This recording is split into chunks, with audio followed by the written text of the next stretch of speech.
No, I'm just feeling very inspired from the end of our conversation of like, when we accept our limitations, like we can dream about what we can do with what God gave us.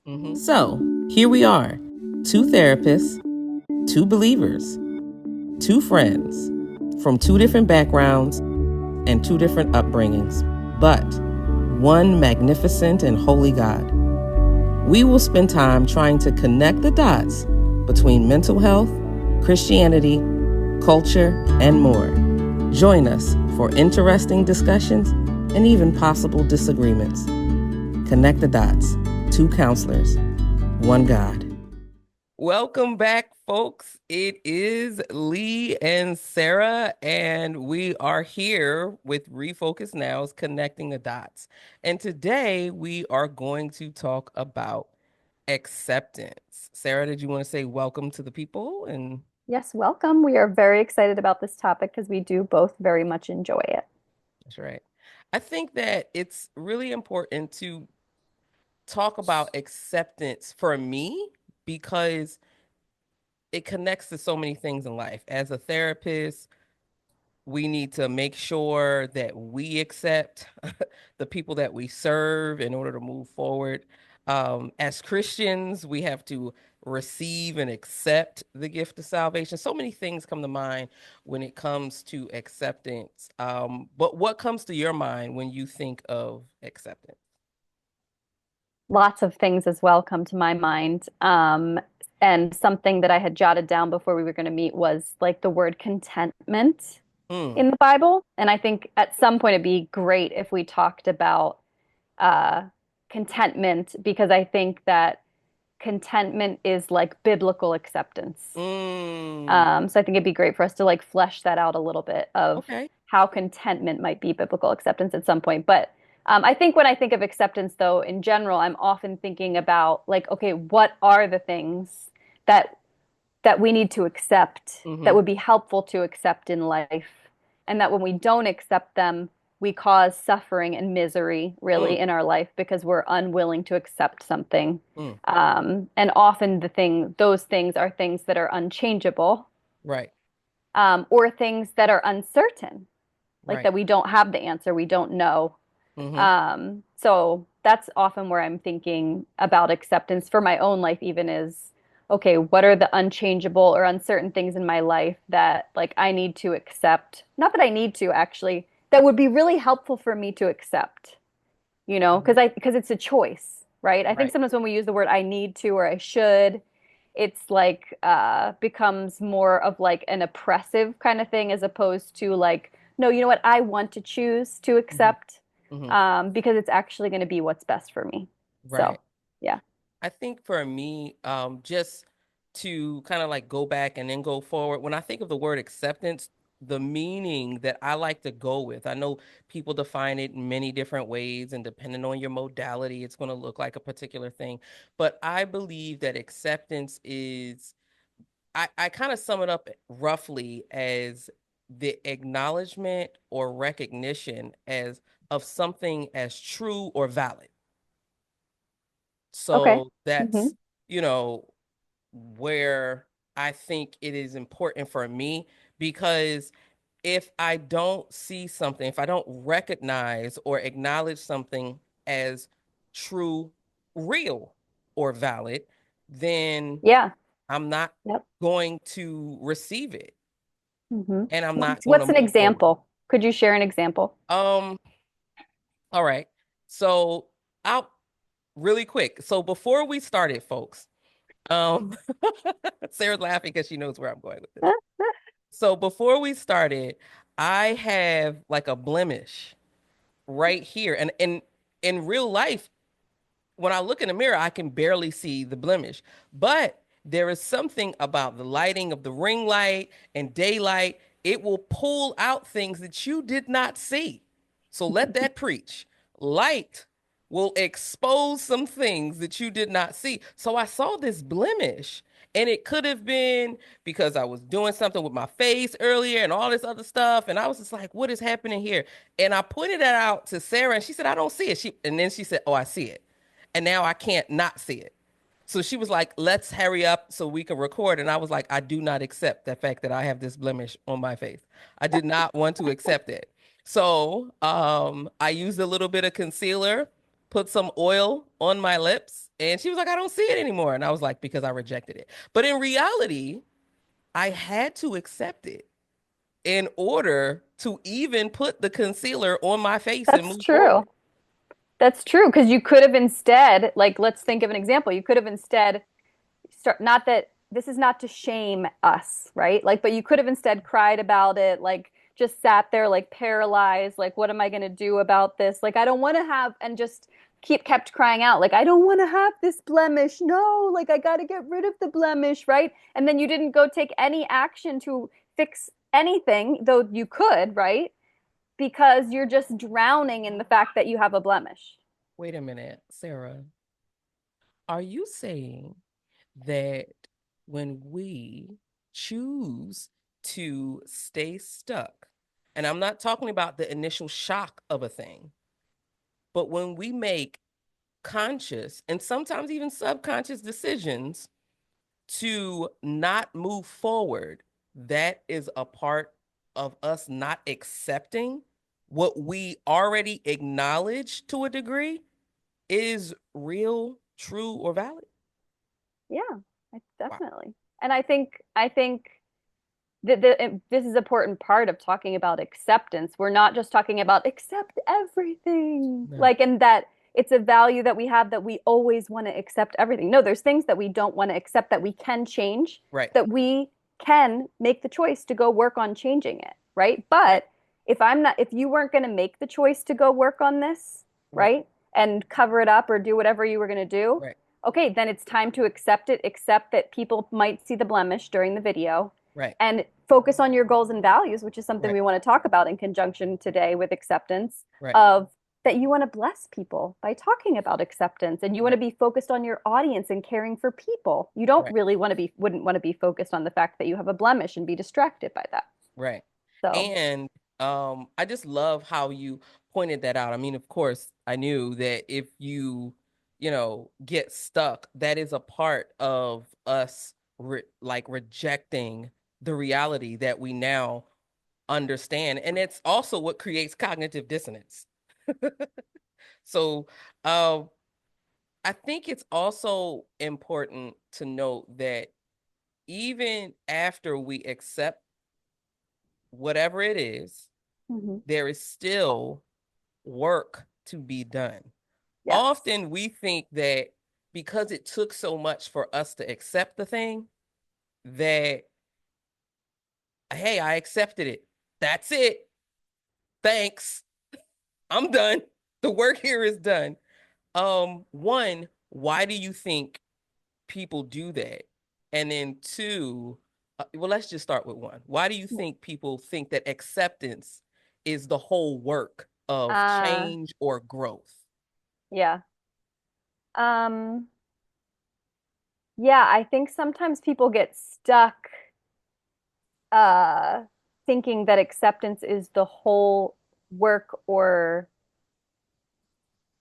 what they that's the only thing that they need to do, partly because uh maybe they just haven't actually learned like what the purpose of acceptance is. It's not the end game, Hmm. right? It's a skill that you're using so that you can live out your values and goals in life. It's Hmm. like acceptance can be a value, right? Hmm. That you want to be able to accept things in certain circumstances, but it is not your big values. Right, It's more like a little value. right. I think sometimes we do it. I'm gonna make it personal. I think sometimes I do it as a way to delude myself into further procrastination because Okay. I Yeah. don't want to do the work. See, the Yeah. reason why I battled with accepting Yeah. is because a part of me understood the possible grief that would come Yeah. with accepting. I'll give you a for instance. Sometimes if it's a relationship, this is if it's a relationship that I know this relationship is unhealthy, I am trying my best to not accept the fact that this relationship is unhealthy, because a part of me understands the responsibility that comes Yeah. with the acceptance of truth. Yeah. So I do all of this internal wrestling, and then finally, sometimes I acquiesce, other times I relent, like Jonah, like fine, whatever, Yeah. And the reason why is because I know that the grief that I have to face is something I don't want to face. So there's a different level of denial that Yeah. actually includes acceptance at times. It's like, yeah, Yeah. this is the situation. Sure. And then you continue to go in the same direction. That's why I Right. said that's where that cognitive dissonance comes in. That's Yep. where the denial tends to rule in certain situations. Almost like Right. in Jonah, how Jonah did not want to accept the fact that the Lord was sending him to Nineveh. Yep. He ran. Yep. He acknowledged, he accepted the reality that the storm that hit that boat was because of him. And Yep. then said, just throw me into the water. And maybe he was hoping to die. We don't know. He was accepting the wrong things, really. I think that's Right, part of the thing. We can accept the wrong thing, right, right. like And not God accept the still, right thing. right. And God still brought him to the thing that he did not want to accept eventually. Yep. So, yeah. Yeah. I think that's a good point. And I think even just thinking of like sometimes, like all of us have accepted something. So we know actually how to use the skill. Hmm. Just oftentimes, like we're accepting things that maybe aren't helpful, Hmm. in order to avoid growth or in order to avoid a challenge in our life or having to be stretched or having to face discomfort, right? So Right, maybe for one person it's I really don't like conflict, so I'm going to accept that other people treat me in ways that are disrespectful. Like I'm going to accept that because I don't want to have to like stand up for myself and then possibly like suffer some consequence of that, then somebody's upset with me, right? right. So I think it is important and I'm glad we're talking about this, that we all do accept things. Hmm. Just some of the things that we accept aren't actually healthy or helpful for us to be accepting. Right, And we want to learn how to accept the things that will help us be healthy, and more whole in right, life, really, because right, it will help us move in the direction of our values, which as Christians, biblical values, like are what we want to be living out. right. Yeah. I, as you were talking, a question popped into my mind. Like, why would we accept what is unhealthy? Or why do we not want to accept the role to wholeness or health? And to be honest, you already spoke about it, but to be very more plain, Yeah. it's because of the pain of wholeness and sometimes the pleasure of Idolatry. just yeah, but just the pleasure or comfort that comes with knowing. What do you mean, the So, pleasure or comfort that comes with knowing what? okay, like, so for instance, if something is predictable, I think about people who stay in like toxic situations. You know what it is. You know what it is. So, like, if I do this, if I go here, this is going to be the result. Yeah, yeah, I get that. The familiar. Yeah, the Yeah, familiarity. Yeah, yeah, yeah, yeah. Like, so people tend to stay yeah, in those situations out of fear yeah, of new pain yeah. or like a different type of discomfort. Right. The Israelites are a great example, right? Right. In Egypt, Moses is trying to get them out of slavery, essentially. Their work becomes harder in the midst of the process, and it's like, stop advocating for us, Right. and then they get to the desert, and it's like, it was better Complaining back in again. Egypt, because Right. Right. Right. they didn't Remember want to the accept leeks their and current onions. reality. Right. The leeks and the onions. And Yeah. it's so funny. Like, how many times do we remember the leeks and onions of Egypt and not the whip? You know what I mean? you know? Yeah. Oh man, I remember. But and we do this in a practical way. I can say this as a reformed weed head, right? So I don't have any negative stories about marijuana. So it would be, I don't, except for the fact that I abused that natural herb that the Lord gave and made it into an idol. But I don't have any negative stories that are not hilarious. Like the humor outweighs the like fear or whatever that came from it. So it would be very easy for me to romanticize my former addiction to the point that it can make going back seem great. But it was still an addiction and it was Hmm. still sin, you know? And I'm not Yeah. talking about medicine or anything like that for anyone who might trip. I am saying that we can abuse the gifts of God and end up being enslaved to these things as idols, and then romantically look back and on our entrapment and then think that it was better than what it was. Yeah. Yeah. Yeah, and that even makes me think what you're sharing, not just because you're talking about marijuana, but it made me think about like the AA steps, for instance, you know, What's the and first step? I don't have it memorized, but I know it's about like acknowledging that basically this is out of my control and I Right. need Yep. divine help. Yep.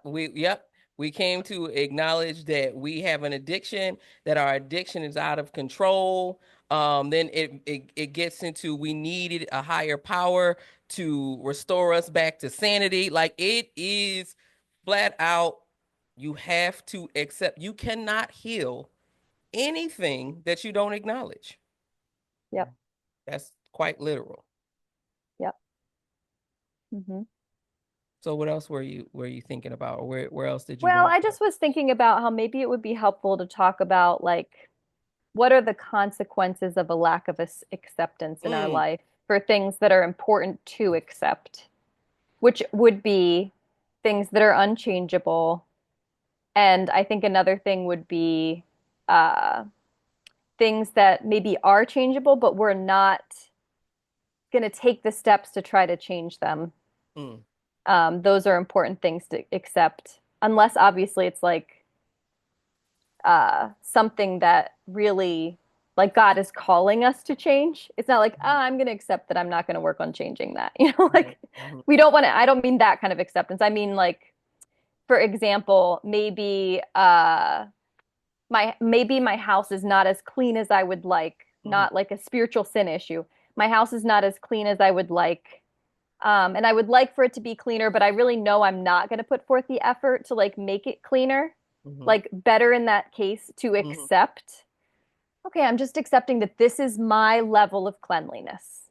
Like, Mhm. and maybe I don't have a home that's like Joe Schmo who, or like my sister, whose house is always like perfectly clean. It seems like, you know, okay, I'm going to accept that that is not my level. Like, and it's okay. Right, You know, it doesn't mean right, I have a character flaw. Like, it doesn't, like, it's clean enough, right, right. right? Nobody's going to be sick or get damaged or injured or anything because of like the level of cleanliness. Like, it's fine. I have so Does that many make questions. sense? Yeah. It makes total sense. Yeah. Um, So those two things, things that we need to accept because they're literally we can't change them, and things that we need or that would be we would be helped to accept because we could change them, but we're not really going to. this can get into dangerous waters because I automatically thought of an instance that could be like controversial. But I'm serious. But okay, so there are things that we don't accept, but we should because they're unchangeable. Um, We would be helped to accept. Instead of should, I'm just getting rid of should. Just because so many people should themselves. So, yeah. um, I like should for me. And the reason, all right, so this is I love this. This I love this because it's a cultural thing. Like Okay. in certain, like literally in certain tongues and certain African languages, there is no word for should or maybe. It's Okay. I will or I will not. So for us, should sounds like a doinking in the head, in the Okay. Like west, in a pot. You mean in a negative way? in a negative way. It sounds Okay. like, but for them, it's an encouragement. It's an almost a good Uh, admonishment, and it's an opportunity to get this thing. It's a taking back okay. of your will and your strength and acknowledging your autonomy. Does that make Okay. sense? Yeah. Yeah. Yeah. So I do get it, and I do Yeah. think that those two things can coexist. I do think that those two things can coexist at the same Yes. time.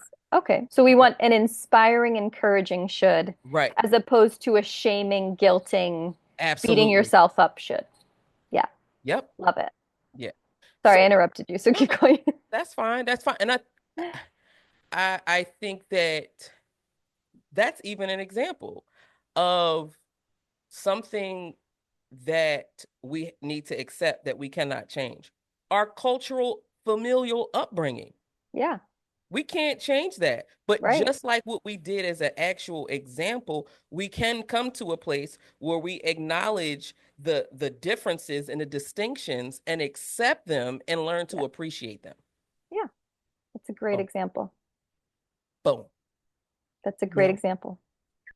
Thank you. Do you Uh, remember what you were going to say, though? We were talking about accepting things that are unchangeable and then accepting things that are changeable, but we're not going to make efforts to change. yeah, so I literally use that as my example for Oh, things that okay. are unchangeable and something that is changeable that I am not going to change. Hmm.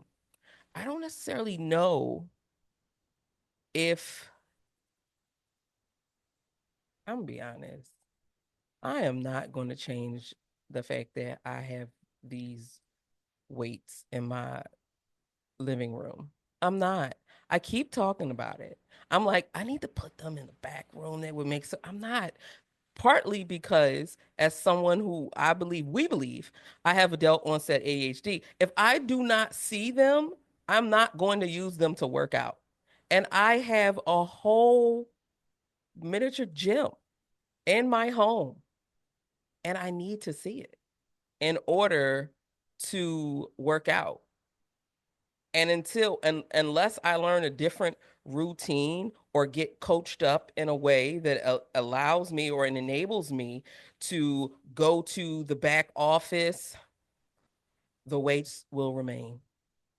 So that hopefully the weight, and I'm pointing to my body, does not remain. That is the goal. That is the goal. That's the goal. There you That's the go. goal. Yeah, That's so the you're goal. leaving it in the room and I'm accepting it leaving that it in it's a in a room. room. It doesn't look cute. Yes, It does not look that's a good like example. it doesn't look cute. I have to accept my apartment is not going to look South African minimalist as it pertains to furniture style. Like interior deco. That's what I would like a modern South African minimalist type of vibe. But when you got the weights there, it just ugh, throws Yeah. everything off. But I have to accept that. I accept Hmm. it. Yeah, so a consequence of not accepting things that really would be really helpful to accept often is anxiety, Mhm. stress and anxiety, and our attention being focused on something, ruminating, thinking about it. And then that means our focus is now off of our goals and our values. It's off of being able to live intentionally in the present moment. And we're just kind of wasting headspace thinking about this thing that's either not going to change or that we're not going to take steps to change. Mhm. So that's a consequence. So, do you have a personal example for your first two questions? Oh, I mean, I did share a personal example about cleanliness. Okay, it's not that my house is dirty or anything. It's just not to the degree that other people's are of cleanliness, which is fine. I accept that. So that's an example of something that like I'm not going to change to be to the level of somebody whose house is pristine in every moment. Like I know I'm never going to reach that, and I don't really want to reach that, and so I accept, okay.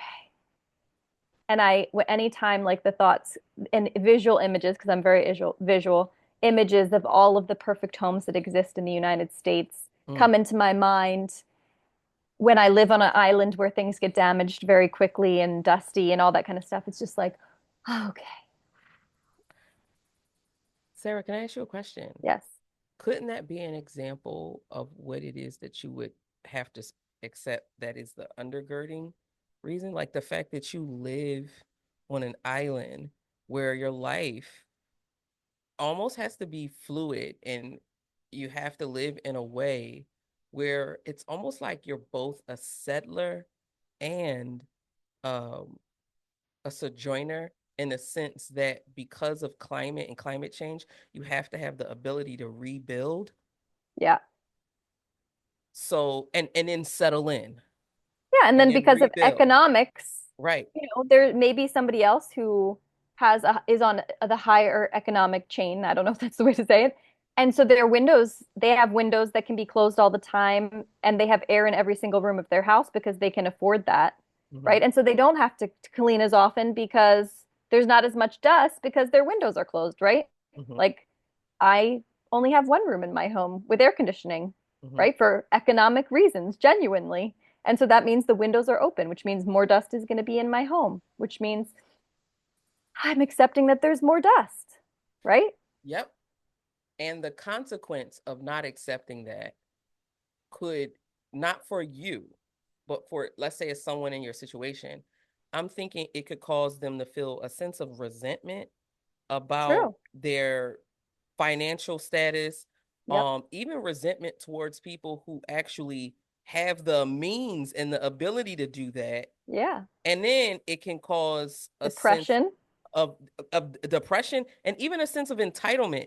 Like one of the things that I realized, and I was talking to someone about this, is I said often people who have a warped perspective that are wealthy and people who have a warped perspective that are on the lower uh, economic uh, scale, they or are either poor or not wealthy, they tend to have the same sense of entitlement. And they said, Okay. "What do you mean?" I said, "The person who does not have feels entitled because they never had it. Okay. But the person who has feels entitled because they've always had it. Mm. Mm-hmm. And as a result, they end up speaking to each other. And this is how you can see certain uber rich politicians speak to very low income people. And they're like, they understand us. And I'm like, no, they don't. But to a degree, they do. So, yeah. I didn't really understand that last part of they understand us. Like the poorer person will say that the rich person understands them based off of the Oh. rich person's entitled talking points Oh, okay, okay, because they're okay. speaking from the same place of entitlement. And I'm like, Okay. no, they cannot relate to you. Even though Yeah. they understand you, they really can't relate to you. Yeah. So, Okay. Now I get it. I thought you were saying it in the reverse way, but got it. Yeah. Yeah.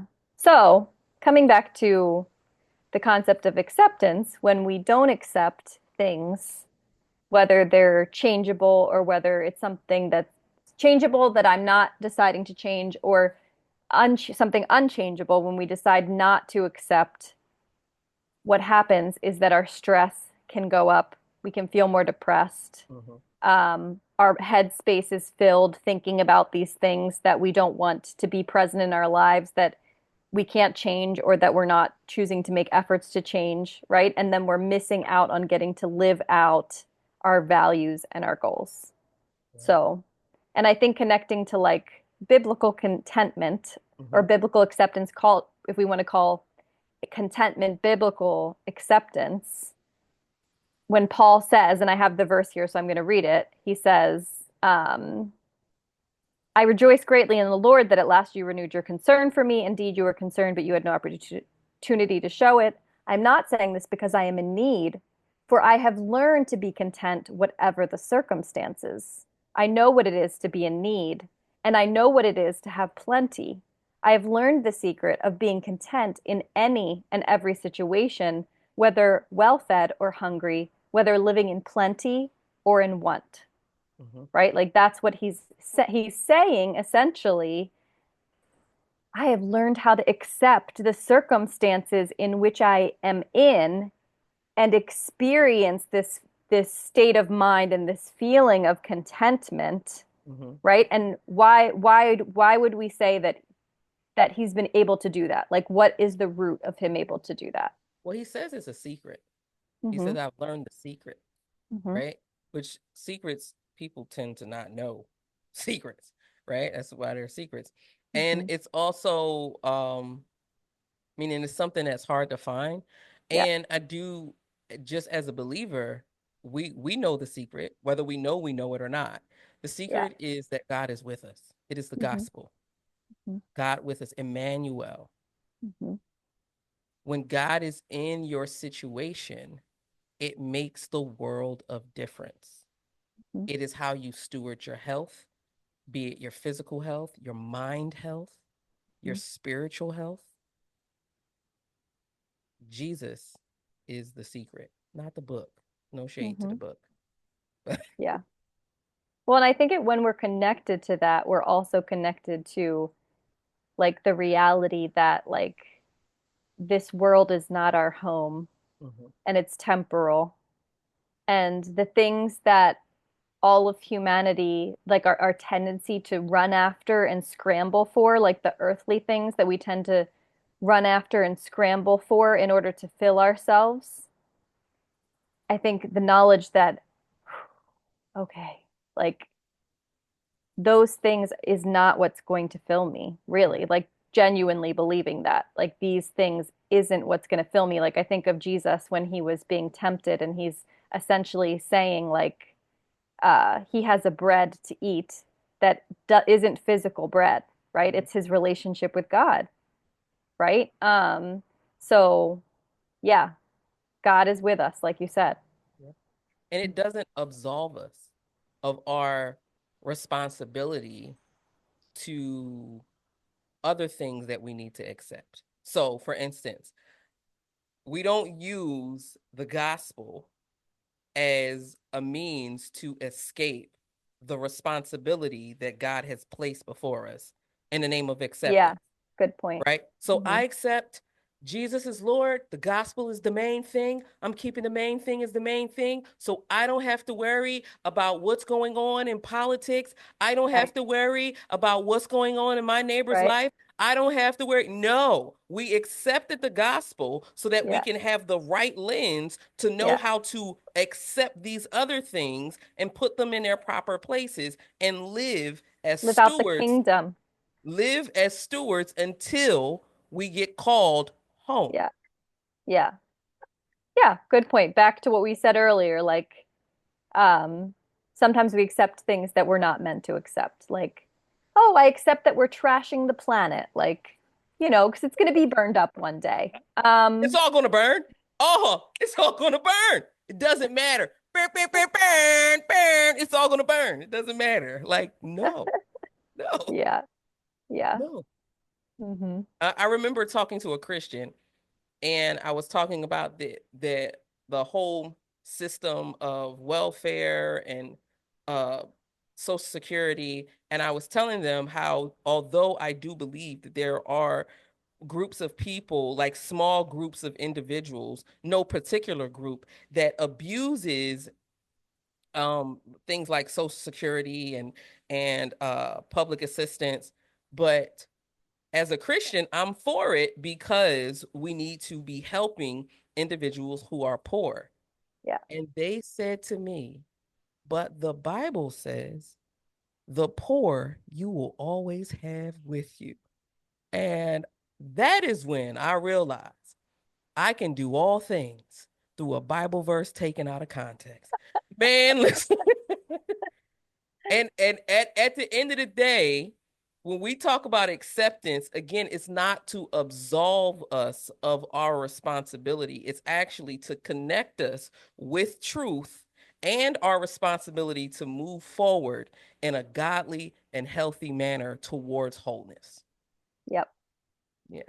So as we wrap things up, when you think about acceptance, are there any things that come to mind of practical ways to help people practice acceptance?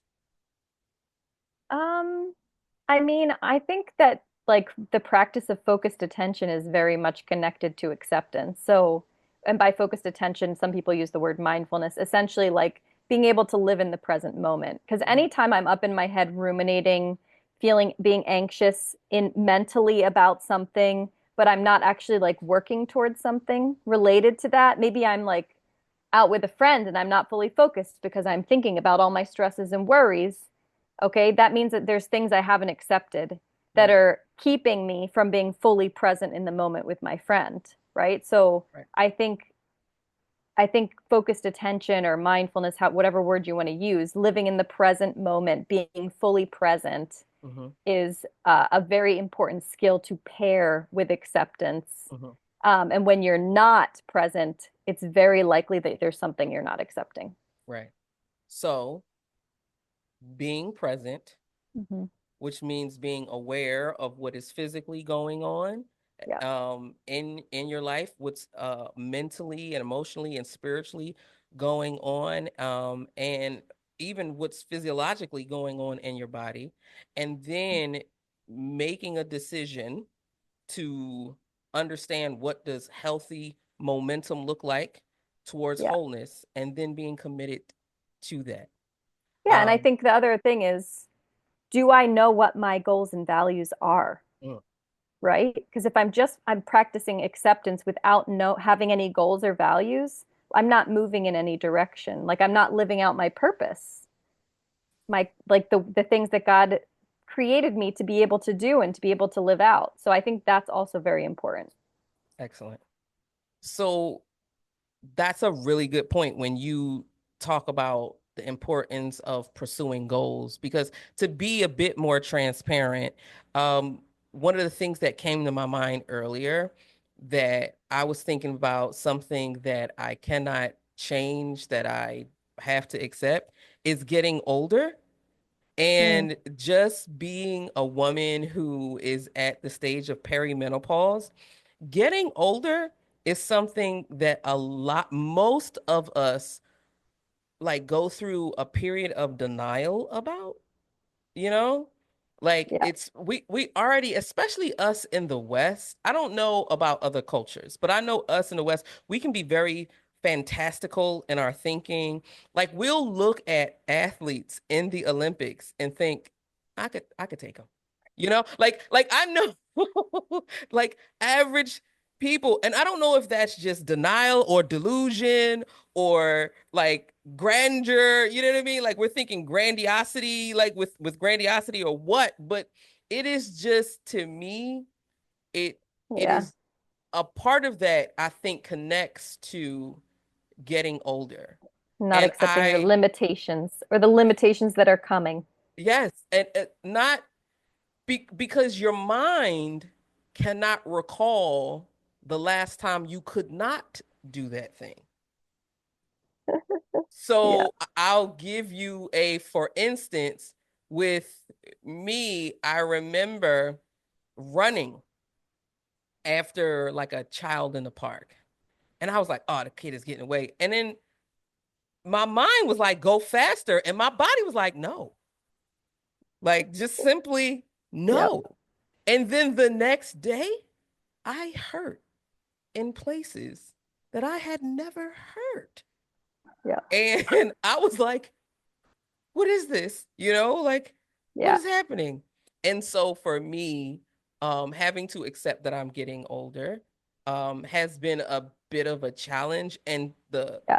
change in my body. And if you add perimenopause and the hormones that change, Yeah. like, especially if people aren't telling you about this, if you Yeah. couple that with, just the things that we go through in life, you can run from acceptance on multiple levels. And I got a Yeah. little bit transparent in not a little bit. I got more transparent in our blog, shameless plug Yeah. for our blog on acceptance when I talk about accepting what it's like becoming older, um having depression, being perimenopausal, and then being given the diagnosis of having diabetes. Like, what?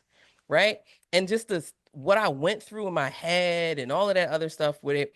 And I speak a little bit about my journey back to getting healthy, and I'm healthier now. But Yeah. still, the point is, I had to go through a series of accepting certain things that I was pushing away Yeah. for a number of reasons. So to me, thinking about goals and thinking about the importance of setting goals is because goals quite literally force you to look at where you are. Yeah. Yeah. You can't, like, Hmm. we all heard of the term or the saying, champagne tastes with beer money, you know? Like, I tell people all the time, God sovereignly moves through my pockets to dictate my actions. He lets me know through my pockets. So a lot of times, goal setting is an important way Yeah. to practice Well, being present. yeah.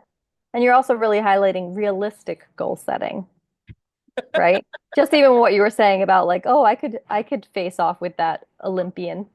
Not realistic. Like you could make that goal, but it's not realistic. And I just was even thinking of what you were saying in the sense of like coming back to what we even talked about at the beginning, like what's healthy to accept and what's unhealthy to accept, because it could be like, oh, I'm getting older, so now I can't do all of these things because I'm getting older and I accept like not being able to do all these things that I actually could do, right? Right. If I stayed in shape or took care of myself, etc. So that would be like an unhealthy form of acceptance, Hmm.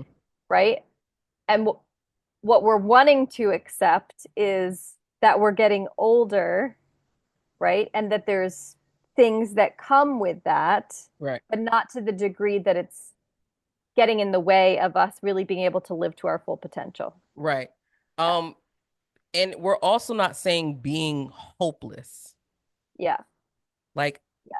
again, the person that says, I could take this individual. I remember talking to a friend of mine who 10 years ago, he was in his mid 30s and he saw a picture or an interview with Mike Tyson. And he said, I think I could take Mike Tyson. And this guy is a Marine. So in his mind, he's like, yeah, I could take Mike Tyson. And then fast forward a few years later, he sees Mike Tyson training in his 60s. And now he's about 40. And he was like, I don't know what I was thinking. I was clearly delusional. Now, Yeah. that doesn't mean that my friend who is a Marine is Yeah. not a good fight. He's a Marine. It doesn't mean that he can't get in great shape to defend his family. Yeah. It means that he had to make sure that his goal was realistic, Yeah. you know? And so again, it doesn't mean not having hope. And Right. sometimes our goals should be a little bit out of the realm of possibility. Yeah. It should be Yeah. like us creating this app or or doing a podcast. We don't know, like, we're literally learning to build a bridge as we walk over it. So Yeah. please, I say it all the time, don't hear what we're not saying. The whole One of the key parts of what it means to be a Christian is to go beyond what we can see and what the Right. world calls realistic. So we are not Right. telling you to be faithless, to be hopeless. We are saying that there is a balance in Right. um what we can do. And leave room for whatever God is going to do. Hey God, Right. he going to do what he going to do. Right. Yeah. And that does make me think of Steph Curry in the sense of his height, his body type, like all that kind of stuff. He was basically like menospreciado is the word that comes to mind, which means like devalued by people. And like he chose to pursue really something and he suffered through it, right? Hmm. That he was even told would be impossible, right? Hmm. And now he's like changed the game and is well known and is like an amazing player, you know? So I think to your point, like I just thought Right. he was a good example. Right. Yeah. Of not underestimating. Right. What God can do Yeah. while accepting his limits. Yeah. He knew it was only but Yes. so much taller he could get. So Right. what did he do? He accepted that and worked on the skills that he had to Yep. become the best at using the skills that he had.